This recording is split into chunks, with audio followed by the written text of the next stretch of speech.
Shalom, perkenalkan nama saya Kudus Areva, Prodi Kepemimpinan Kristen dengan mata kuliah Teori Kepemimpinan. Baik, pada malam hari ini saya akan mencoba menjelaskan tentang teori transaksional.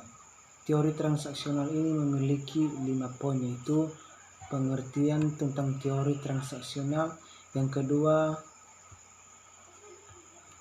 sejarah perkembangan, yang ketiga perkembangan perilaku, yang keempat jenis transaksi antar pribadi, dan yang terakhir kelebihan dan kelemahan transaksional. Baik, kita akan membahas satu persatu.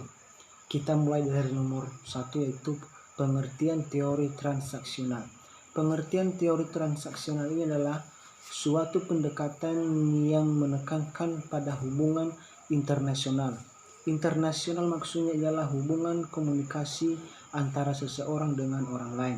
Adapun hal yang dianalisis yaitu meliputi bagaimana bentuk, cara yang terjadi berlangsung secara tepat atau benar dan wajar. Bentuk cara diisi komunikasi dapat menggambarkan apakah seorang tersebut sedang mengalami masalah atau tidak.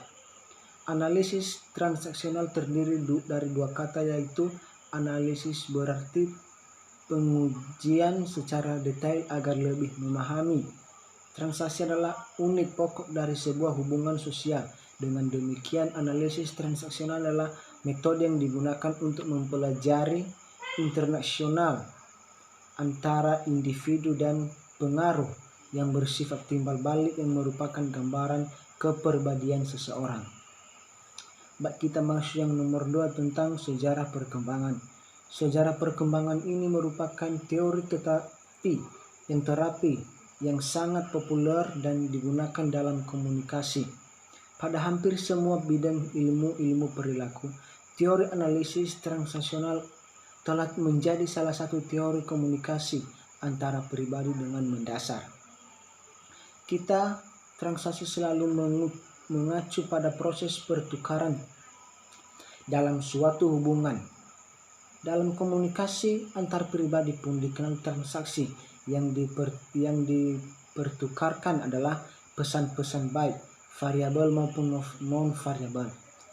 Analisis transaksi variabel yang bertujuan untuk mengakui secara mendalam proses transaksi siap-siap yang disebut di dalamnya dengan pesan yang dipertukarkannya.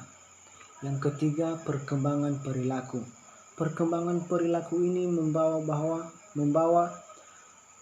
berpesan dan berpikiran seperti anak-anak, tapi di lain kesempatan terlihat seperti orang tua atau orang dewasa berdasarkan pengalamannya dengan klien atau bean. Berkesimpulan bahwa manusia memiliki berbagai bentuk kondisi ego atau disebut dengan ego status, yaitu unsur-unsur kepribadian yang struktur, dan itu merupakan satu-satuannya atau utuh. Adapun struktur kepribadian atau terdiri 3 egois, yaitu 1. Status ego atau orang tua, yaitu bagian dari kepribadian yang menunjukkan sifat-sifat orang tua.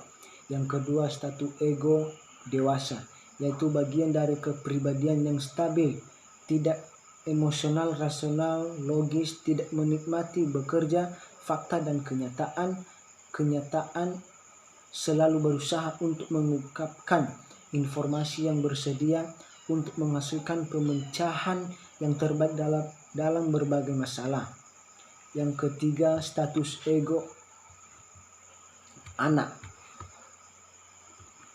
Status ego anak bagian dari kepribadian yang menunjukkan ketidakstabilan relatif, humor, kreatif, serta instatif, masih dalam perkembangan, berubah-ubah, ingin berkembang bersama dengan pengalaman semasa kanak-kanak. Masing-masing posisi berdasarkan putusan-putusan yang dibuat oleh sebagai hasil dari pengalaman ini di masa kanak-kanak. Jika seorang telah membuat suatu putusan, maka pada umumnya akan bertambah pada putusan yang kecuali tidak campur tangan. Yang keempat, jenis transaksi antar pribadi memiliki 3 poin, yaitu 1. Transaksi komplementer. Dalam transaksi itu terjadi kesamaan maka terhadap pesan. Pesan yang satu dilengkapi dengan pesan yang lain meskipun dalam jenis ego yang berbeda. Yang kedua, transaksi silang. Di dalam transaksi ini pesan yang dikirimkan oleh komunikator tidak mendapat respon yang sewajarnya dari komunikasi. Yang ketiga, transaksi tersembunyi atau transaksi ini terjadi bila campuran beberapa sikap di antara komunikator dan komunikator sehingga salah satu sikap menyembunyikan sikap yang lain. Baik, yang terakhir, kelebihan dan kekurangan analis teori transaksional memiliki 2 poin, yaitu 1. Kelebihan dari analisis transaksional dan kedua, kelemahan dari teori transaksional.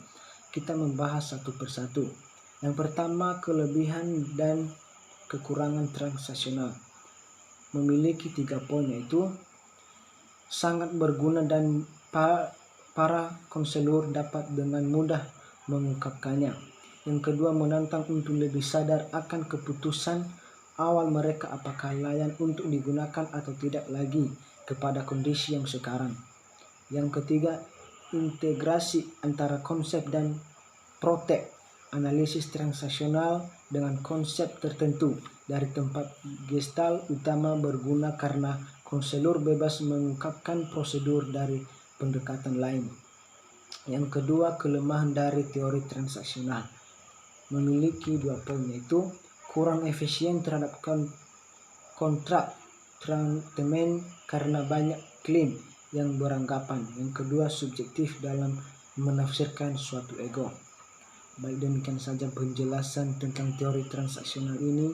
Bila ada kesalahan dan kekurangan dalam penjelasan saya mohon dimaklumi. Sekian dan terima kasih. Shalom.